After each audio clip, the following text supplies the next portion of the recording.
News in a series of brutal murders on the west side and in downtown L.A. The suspected serial killer may have been on a cross-country spree that started in Houston.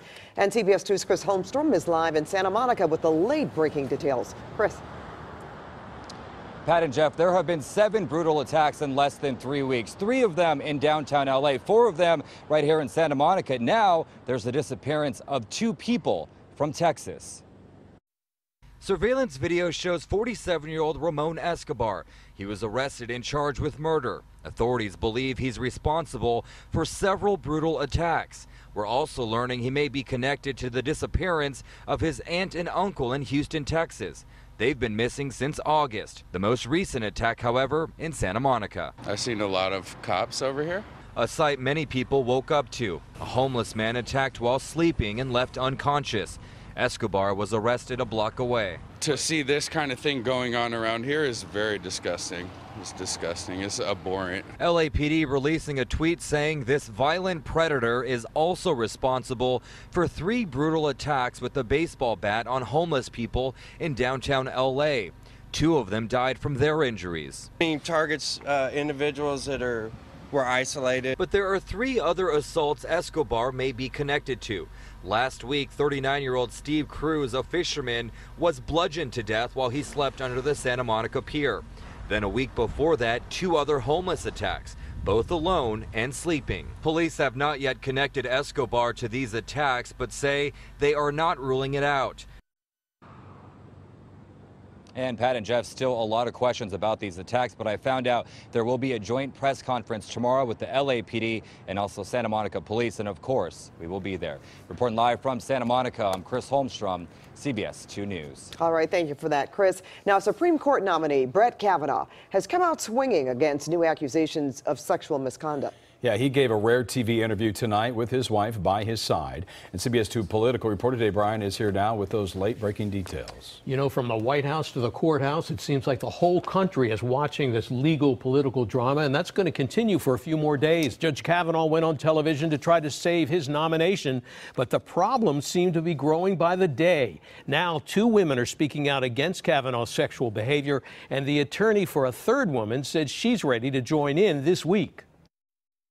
I've never sexually assaulted anyone, not in high school, not ever. In a warm-up for this week's widely anticipated Senate committee hearing on charges that he sexually assaulted a high school teenager in the early 1980s, Judge Brett Kavanaugh, in an interview with Fox News, left no doubt about what his testimony will be. I am not questioning and have not questioned that perhaps Dr. Ford at some point in her life was sexually assaulted by someone in some place. But what I know is I've never sexually assaulted anyone. I did not have sexual intercourse or anything close to sexual intercourse in high school or for many years thereafter. Kavanaugh gave the rare interview after 53-year-old Deborah Ramirez of Colorado told The New Yorker that as a student at Yale University, Kavanaugh had exposed himself at a drunken dormitory party, thrust his private part in her face, and caused her to touch it without her consent as she pushed him away. We found another classmate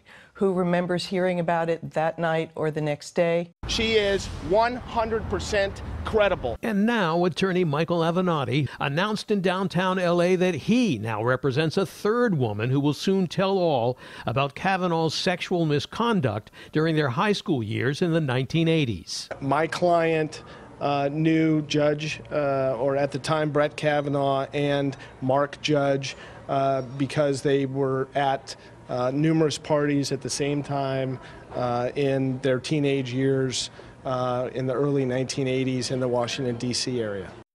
Now, the protesters also demonstrated outside Senator Susan Collins' office because she could very well be the deciding vote in the Senate on whether Judge Brett Kavanaugh is confirmed or rejected for the Supreme Court. Today, The Hill reported that Collins said the second accuser should be interviewed by the committee staff as well. Pat, back to you. All right, Dave Bryan, thanks for that. Now, some of the heroes of the Las Vegas massacre have been in a battle with the state of California over workman's comp. CBS 2 Orange County reporter Stacey Butler is live in Corona Del Mar with word tonight that help is on the way. Stacey? Pat, that's right. Like so many of those off-duty law enforcement officers, the Harbor Patrol deputy that we spoke with tonight said the very last thing on his mind the night of that Vegas shooting was his own safety or even his hospital bills. He only thought about helping. She had turned around to try to make sure I was still with her, and she started yelling after me. And I told her, hey, I gotta go. You gotta get out of here. Go. When the bullets flew at the Route 91 concert last year, Orange County Sheriff's Harbor Patrol Deputy Joe Owen made sure his wife was safe. Then he ran back in. I ran back, and I just tried to look to see who I could help. One by one, the 30-year-old father of two dragged wounded concertgoers out of the line of fire. That's when he was shot in the stomach and the leg. He collapsed. Another off-duty officer ran to help him. Numbers of off-duty California peace officers were injured that fateful night. Many, like Deputy Owen, missed months of work and had huge medical bills. Because they were off-duty and out of state, they couldn't file workers' comp claims. Today, that changed. Governor Jerry Brown signed a bill that will allow off-duty California peace officers to file workers' comp claims for their out-of-state injuries in the Vegas shooting and any event like it in the future. This former Marine received his second Purple Heart for risking his life to save countless others. I would do it over again in a heartbeat. Now, as we approach the one-year anniversary, so many of these officers are still recovering, still healing. They're going to be able to file their claims come January 1st. Pat? All right, thank you for that, Stacy. And stay with CBS 2 as we mark 1 year since the Las Vegas mass shooting. On Sunday and Monday, we'll be live in Las Vegas for the anniversary ceremony. Bill Cosby is expected to be sentenced tomorrow. He was facing up to 30 years in prison, but today the maximum went down to 10 years, when defense attorneys and prosecutors agreed to merge some of those counts against him. Cosby convicted of drugging and sexually assaulting a woman. A teacher is causing a controversy in Redlands for lighting a poster on fire. The photo was taken inside a classroom Friday at Redlands East Valley High School, showing 59-year-old Timothy Ridgway burning a hall pass. 300 students inside the building at the time. Ridgway was arrested for felony arson. There was a burn on the wall, but, we didn't think it was going to be super, high. I don't think he did it out of, anger or anything. I think it was a joke that just got out of hand. Yeah, he likes to joke around a lot. No students were injured. Ridgway is on administrative leave and has a court date tomorrow. Tonight, the downtown LA skyline and skylines in other major cities are a bit dimmer. It's a global effort to support the United Nations He for She movement. Many iconic buildings are turning off half their lights to illustrate the amount of power that's lost without the equal inclusion of women in business, education, and government.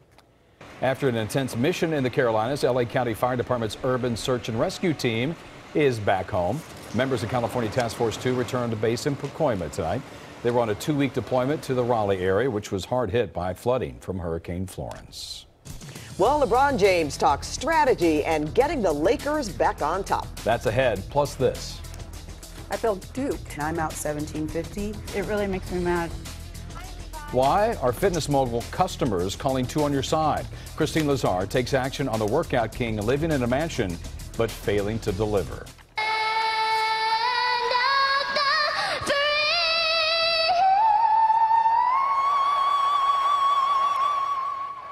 She took it up 3 octaves. A star-spangled sensation. We'll hear from the 7-year-old who stole the show at a weekend game. Hey everybody, I'm Garth Kemp. Well, beautiful fall weather. Can we keep it going? We'll show you the forecast coming up. And here's a look at tonight's guest on The Late Show with Stephen Colbert.